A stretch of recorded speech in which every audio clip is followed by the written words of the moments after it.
Hi, this is Tilak. Welcome back to Fast Formula tutorial. Today we are going to see how a stock can be used in a TCS item fast formula. You may ask, why do we need to use a TCS stock in the fast formula? Because we have a category for a stock, then why do we need to use a fast formula for a stock information? Actually, extracting a stock, you don't need a fast formula because we have a category for that. If you are going there, I can look at some stock category. I'll show you where the requirement came from. Let me look at the category type, stock history. So I have something, say TCS stock. Actually, this is not a stock. Yeah, this is a stock category. So now assume that you have you don't need it fast formula anywhere because there's no item to use a fast formula. But now on a certain requirement came, you want to have a text on the basis of the type of the stock. For example, somebody has a, like say, performance based stock. Somebody has got like an annual based stock. So in this case of performance based stock, they want to give us some kind of a text. Only the stock categories, I mean performance based stock is given to them.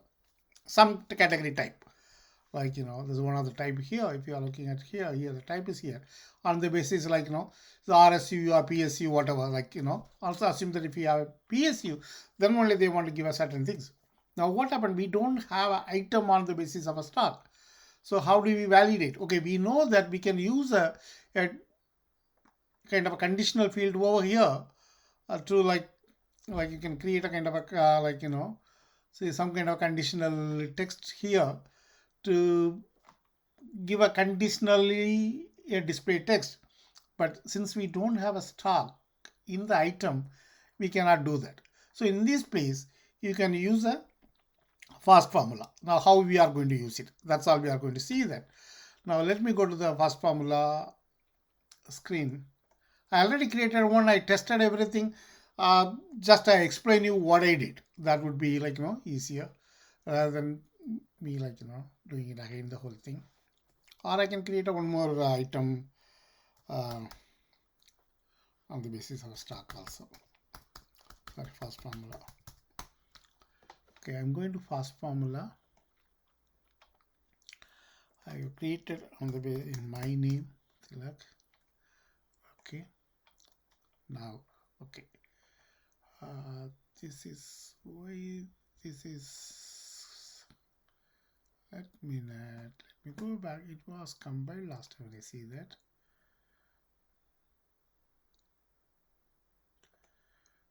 Okay, let me compile again.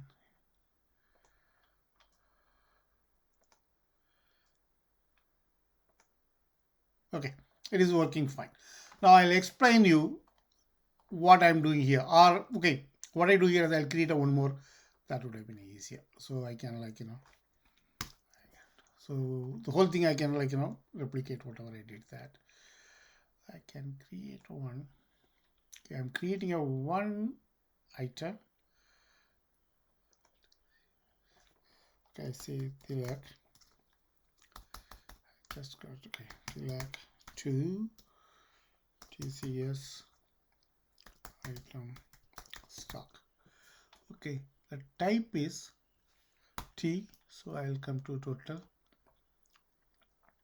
Where is the total compensation item? I always give a date 1/1/2000. Okay, I'm not doing it for legislative group or description. You can provide it. Just I'm copying it. I'll explain you. Okay.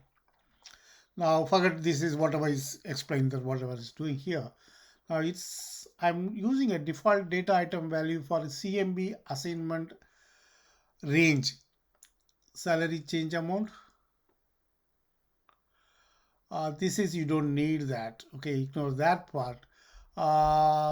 Okay, this is basically, this is the, like, item I'm, okay, this is the three things I'm using here. Okay, the legal entity ID, I'm also using it because I want to return the legal entity ID. That's what I'm declaring. This is a DBA declaration. So this is, I don't need that. Forget that part. I'm not interested in salary. Okay, now this is the stock data range assignment ID, grant type, original shares. If you are looking at that, there's a too many of on this is basis. Like, I can show you what are the DBA we have it. Okay, the whatever app I'm using it, this is my personal. It is not available anywhere. So, like, don't ask for me, or like, don't ask where it's available. It is personally developed by me for my personal use. Okay, if you are looking at here, you probably get all the information. What are the stock based DBAs are available. And here you can see is the numbers or a text or everything. Since the range is an array, that's the reason you are getting a data type, like, is a number, text, and all this stuff you hide. The explanation I have given in my previous, like, the first video on the array base. So you can go and see that. Okay. So we have all the information, basically original value, person ID, total number of shares, trading symbol, every information is available in the DBA. You can look for that. Okay. Now we are using basically, like, what I'm doing here is on the grant type basis. If a stock is granted on the, so I'm going to validate that if the granted stock, I'm validating it, and the grant type is validating. That's the reason I use this one. This is the one I'm using to loop through the arrays, but you can use even any one of that. You can use it. It's not necessarily you need to use one. Anyone you can use it. Then this is basically nothing but return values. Okay, I'm returning the date, value, assignment, legal employer. The value expected is yes or no, Y or N. If you want to return a number of shares, anything you can return that. In my requirement, I'm returning is Y or N. This is all the input variables. What I want to have is only from date and to date, nothing more than that. All I need is a from date and to date. Okay. Now this is a debug, a log statement. Then I'm taking a HR assignment ID, person ID. Then this is a DBA I'm using it. So basically I'm putting in the variable.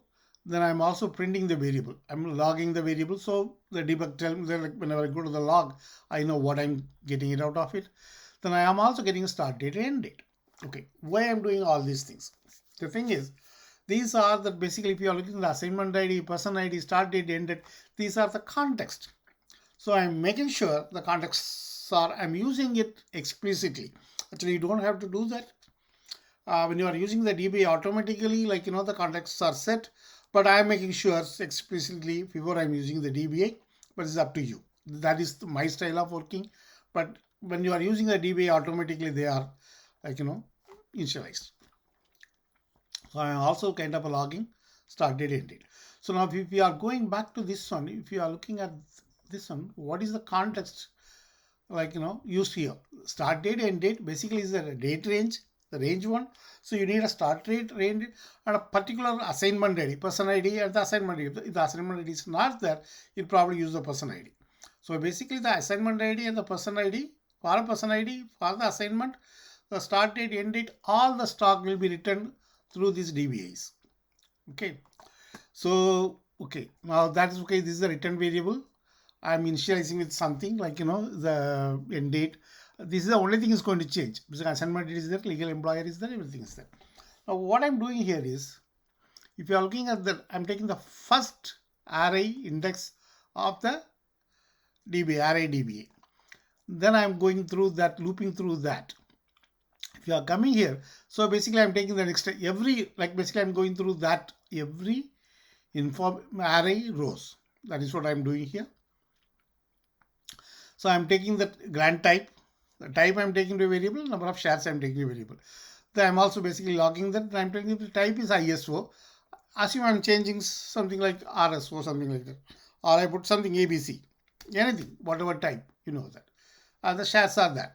So basically the ABC is not there. So this is going to return false to me, because this is not going to come inside. So it's going to return false to me. The previous one I have, I think suppose that is going to return true. So basically we have two formula. This is expected to return false. So basically the thing is you are validating if that type is ABC, 0, you'll expect the number of shards are greater than 0. And then basically it is setting the value, the return value to Y and returning that. Then that is again locked. This is what the formula is. I hope you understood that. Okay, that formula text I will be giving it in my description, so you can take it. Okay, save, submit, and compile.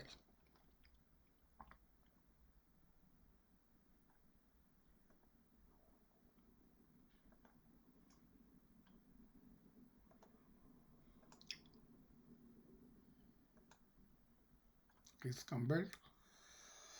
So we are going. I'm going to create item.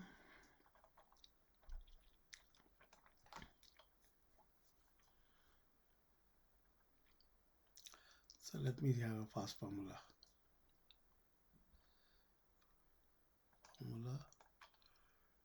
Okay, I have Tilak FF item.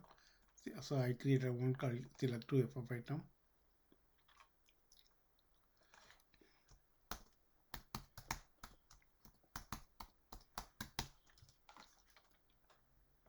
So fast formula.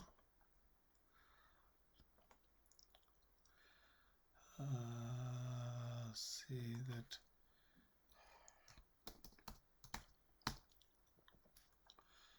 okay, I'm taking the second one. Return type is text.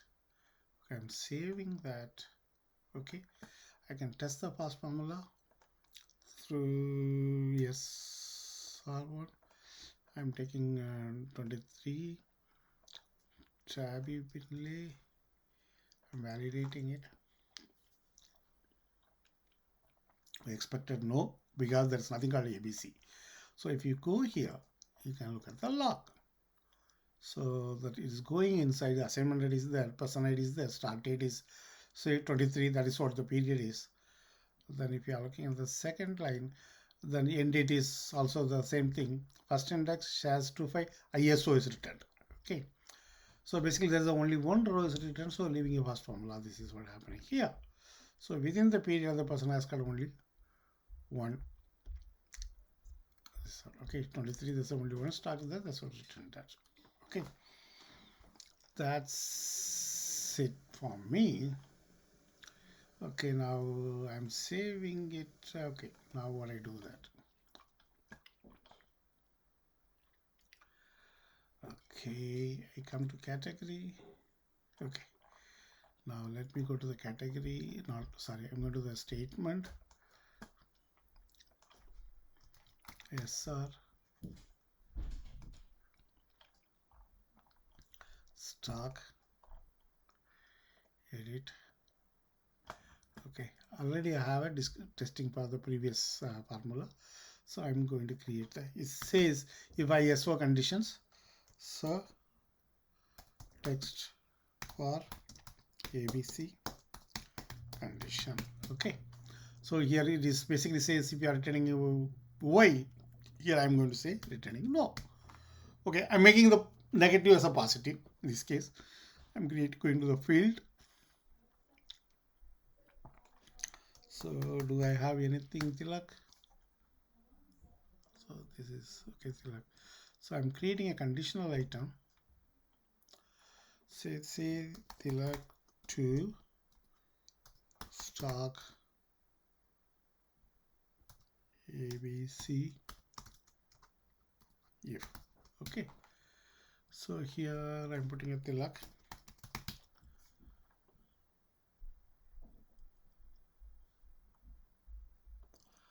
So I'm choosing the second one.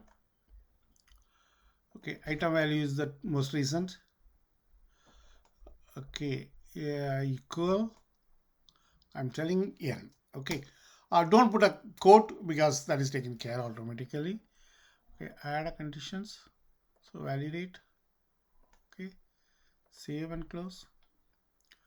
Okay, so now we are coming back to the field. So we are adding a conditional text. Okay. check. Okay, 2 is exist. Okay, so basically that is came here, so I should have copied that. I'm putting that here. The condition is ABC not there. Okay, I'm telling here ISO condition available, ABC condition, ABC not there because here. Okay, save. Okay, save and close. So I'm going to run it for only one person. 2523 tabby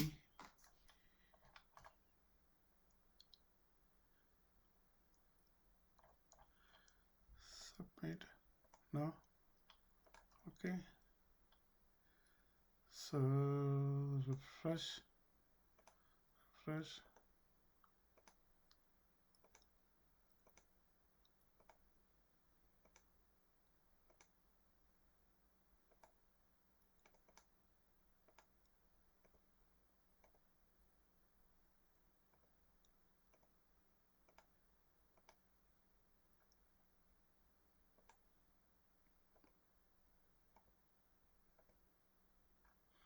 Okay, let me look at the result, then we'll come back to the monitor page.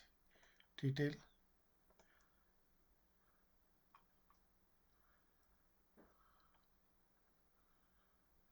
Okay, stock. Okay, we are having it available there. ABC not there because I'm putting a condition N. Actually, you're supposed to put a condition Y just to extract. The both are coming. Okay, so now let me go back to. Okay, now let me go back to that lock. The hierarchy. Okay, statement here. I'm going to the sub process. I'm